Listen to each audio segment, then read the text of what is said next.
not sure when modern medical science was born. Maybe sometime in the Enlightenment, or maybe when James Lind first gave those sick sailors some oranges to cure scurvy.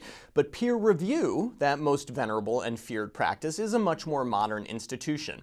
Until the mid-20th century, the editors of scientific journals were the gatekeepers to publication. External peer review changed that practice, presumably for the better. Experts in the field would be asked to comment on a manuscript and recommend changes or new experiments in an effort to maintain a high quality of publication. Peer review, and I have quite a bit of experience with this, is often helpful, sometimes hostile, and results in many bruised egos. I had this statement greet me as the first line of a recent review of one of my manuscripts. But by and large, I've benefited from peer review. My papers are better because someone tore them to shreds. That's part of what makes science cool. But a research letter appearing in the Journal of the American Medical Association takes a bit of the bloom off this rose by demonstrating that peer reviewers are people too. Here's what you need to know.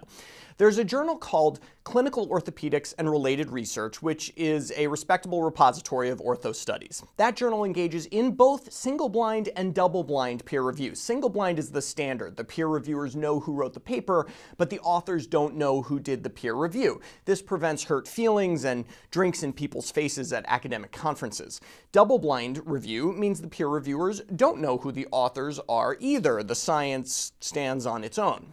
Okay, so researchers wrote a fake orthopedic study with several minor to moderate errors in it. The fake authors were listed as two very well-regarded orthopedic scientists.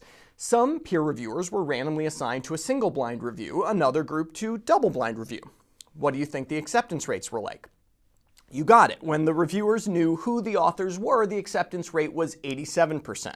When they didn't, the acceptance rate was 68%. In other words, one extra paper out of 5 will be accepted based on the cachet of its authors alone.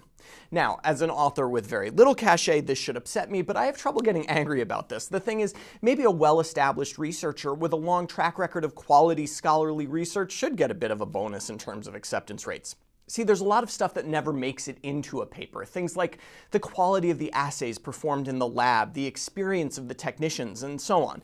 Individuals with well-established, long-running, successful labs do these things well and deserve a bit of credit.